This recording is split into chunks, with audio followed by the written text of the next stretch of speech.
En este momento tenemos ya a nuestros amigos de la Universidad de Northumbria y nos acompaña su representante Zoe, a quien le damos la bienvenida.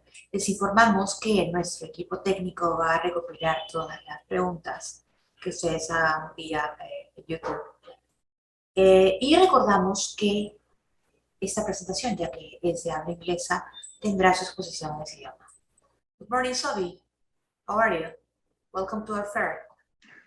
Hi, good morning. Yes, thank you so much. It's lovely to be here. Lovely to have you here with us. Can you please start with your presentation full screen, please? Yes, of course. There we go. Is that looking okay for you? Perfect. Go ahead. Great, thank you. Thank you very much for having me. Now, my name is Sophie. I'm the International Recruitment Coordinator here at Northumbria University. And it's a pleasure to be here today. If you have any questions, please do keep them in mind. And then after my presentation, I'll be more than happy to answer any questions you might have as well. But I'll just introduce Northumbria University to everybody, give you an idea of what kind of university we are and what kind of courses we offer and things like that. So hopefully it's interesting for everybody. So first of all, our location. I know not everybody might have heard of Northumbria University. So we are located in Newcastle in the northeast of England. It's just the red dot on the map there. So we are about a 3-hour train journey away from London, but we do have an international airport in Newcastle as well. So it's really easy to get to us wherever you're coming from in the world. We've got really great connections internationally in terms of the airport, but also within the UK by train you can get to us from other places like Manchester or Edinburgh or London. So if you are flying to some other place and then decide to kind of finish the journey on train, then that's an option as well. But it is a kind of very well-connected city because it's kind of the capital of the northeast of England, so it's easy to get to us. Newcastle itself has about 300,000 inhabitants in the city itself. And out of that, we've got 2 large universities in the city. So there's about 50,000 students, give or take, each year in the city, which means that about 1 in every 6 people is a student. And what that means is that it's a really great city for students to be living in. You've got a kind of a very welcoming, very international atmosphere because people are, kind of coming to the city from all over the world to study a really wide variety of different subjects and end up then staying in the city as well after they graduate. So you get a really nice mixture of kind of a international welcoming atmosphere. It also makes it a really safe city to be living in because, again, there's so many students and it's also very compact in terms of the area of the city.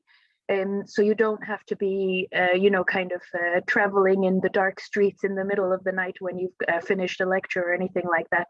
Normally, students find that they can pretty much walk anywhere in the city within the space of about 20 minutes.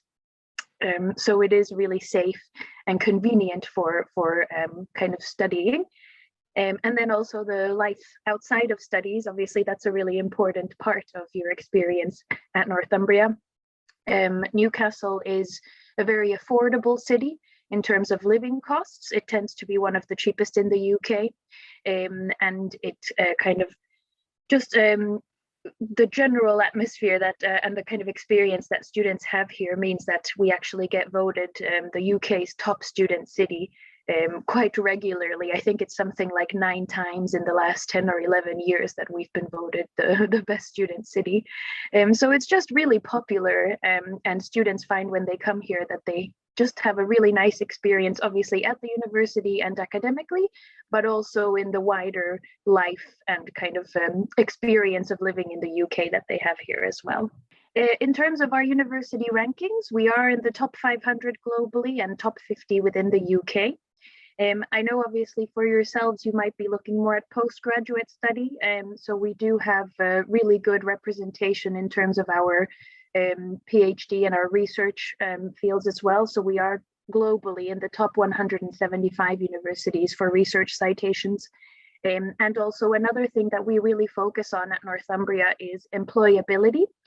So that's already built into each of the degrees that we offer. And then, of course, the support that we have available for after you graduate as well, and helping you find work and kind of get you going in your career. And because of that, we are also top 15 in the UK for our graduate employability as well.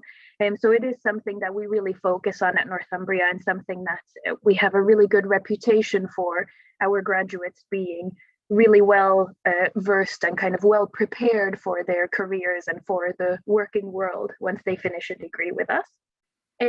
In terms of our kind of university structure, we've got about 30,000 students overall. So we are the largest university in the northeast of England.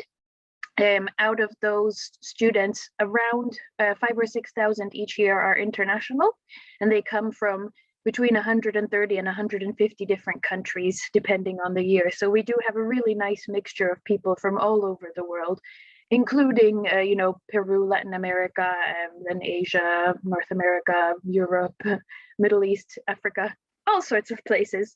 And it does make for a really nice learning environment, because you're obviously going to be interacting and working together with people from every kind of background and every kind of nationality.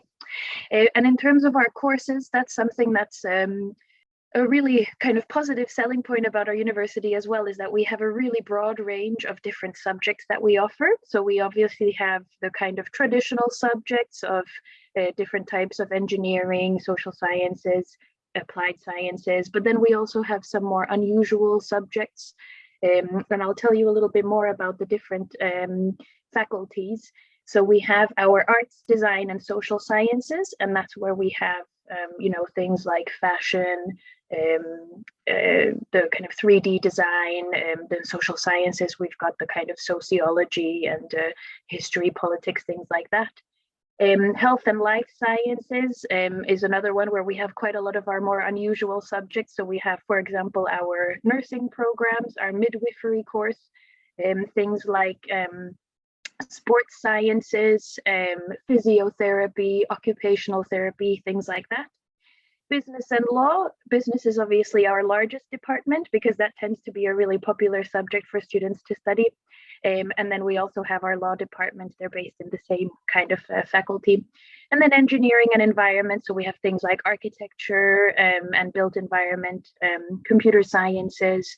In engineering, we have a lot of different types of engineering. So we've got mechanical, civil, structural, electrical, probably all of the ones that I've mentioned, but it just means that there's a really broad range, and there's usually something for everybody. Obviously at master's level, but then also at PhD level, that means that, you know, a lot of the time there is an academic who is based at Northumbria who is at least kind of vaguely in line with your potential PhD proposal as well. So if you do have aspirations to do a PhD, definitely get in touch and we can have a look and see if there is a staff who would be available to kind of be supporting your PhD studies as well. It's not, oh, there we go. So as I've mentioned, we've got our postgraduate study. So we've got master's level degrees, both at kind of Masters of Science, Master of Arts, so MA, MSc, and then also MRes, research master's degrees as well, depending on kind of what your previous experiences are in that subject and kind of how deep into the research side of things you want to go.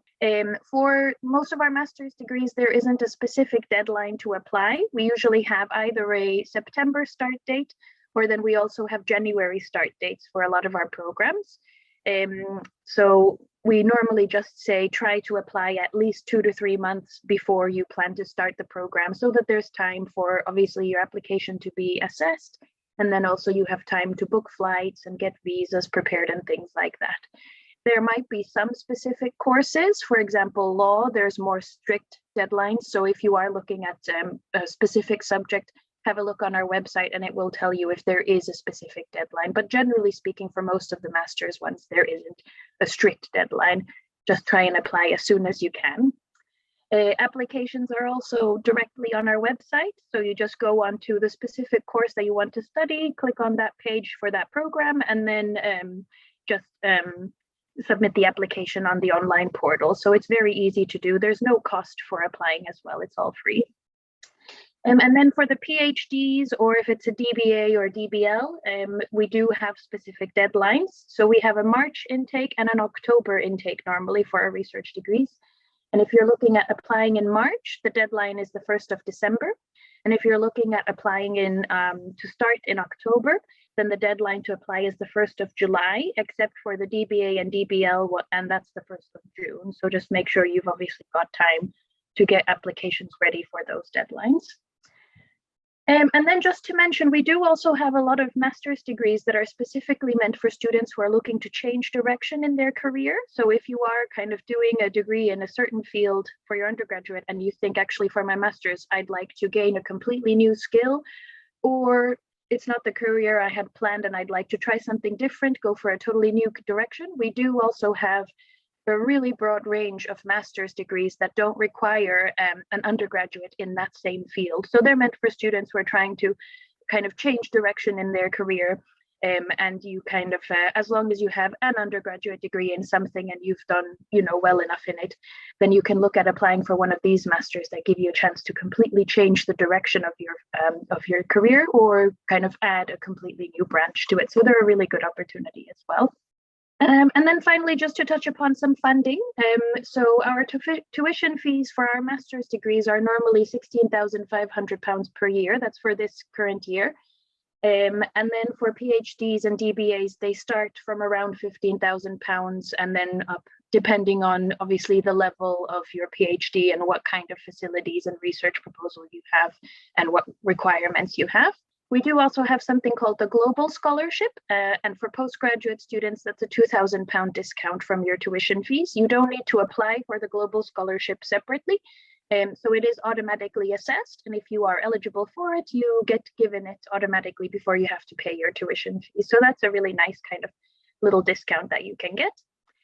And then on top of that, for Peruvian applicants specifically, we have the Schevening Scholarship available. There are also research studentships for PhD applicants, which you can apply for separately.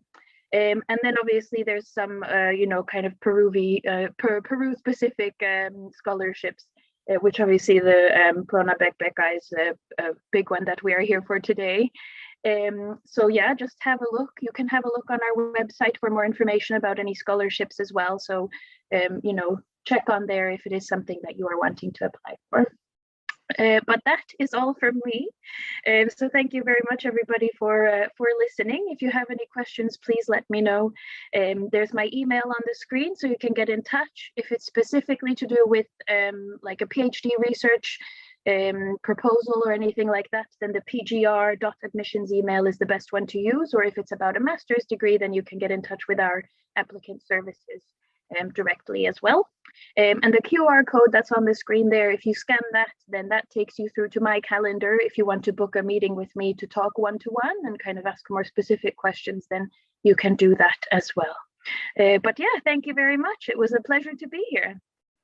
We really appreciate all the information you're providing us, which will be very useful for public professionals interested in studying at the institution. We have a question from the audience. Do you accept application with a conditional ELTS score? Yes, yeah. So if you want to apply and you don't have all of your kind of final grades, or you've just got some provisional documents, that's no problem. You can already submit the application, and we can kind of start looking through it. And then once you have the final documents, then just send them to us. You will be able to do that through the online portal. So when you submit an application for us, we create the portal for you. And then that portal is kind of like you have the profile on there. So you include all your documents. And if we, kind of send any documents to you, they will be on there as well. So it's a really easy way to communicate with the university, and everything is there. So you never have to think, oh, I've lost a document, because it's all on the portal every time. Great. Another question is there any special requirements for any master related to architecture or engineering? Yes, so for architecture, normally you would need a portfolio to support your application. So that's just something to consider. Engineering wise, normally it depends on the specific engineering program. So some engineering courses, you don't need a kind of specific undergraduate degree, or then some of them might have more specific requirements that you have to have a degree in that certain field that you're looking to study. But on top of that, normally you would just need some kind of English qualification, so IELTS or TOEFL or something like that. And then if there are any more specific requirements, we would then include them on the website. So just have a look on the website for that specific course, and it will tell you exactly what you would need on top of that. Great. Just a final question, please. Is there any master related to data science or analytics?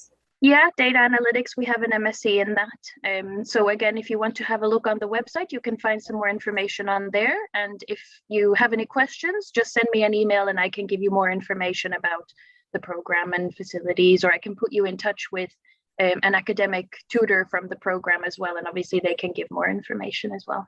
Great, sorry. Final question? Okay, final question. Does Northumbria have a creative writing PhD? We do have a creative writing department. I don't know whether we have an academic who is taking PhD applicants. So it might just be a case of if you want to email the postgraduate team and just ask them. I mean, generally speaking, you know, if the department exists, there might be an academic. It just depends on whether they have space to take on more PhD supervisees. So, but yeah, get in touch with the postgraduate team, please, and they'll be able to give you an answer. Great, sorry. Once again, thank you so much for your participation, and we really look forward to seeing you soon at the next one. Yes, my pleasure. And I look forward to seeing everybody on campus in Northumbria.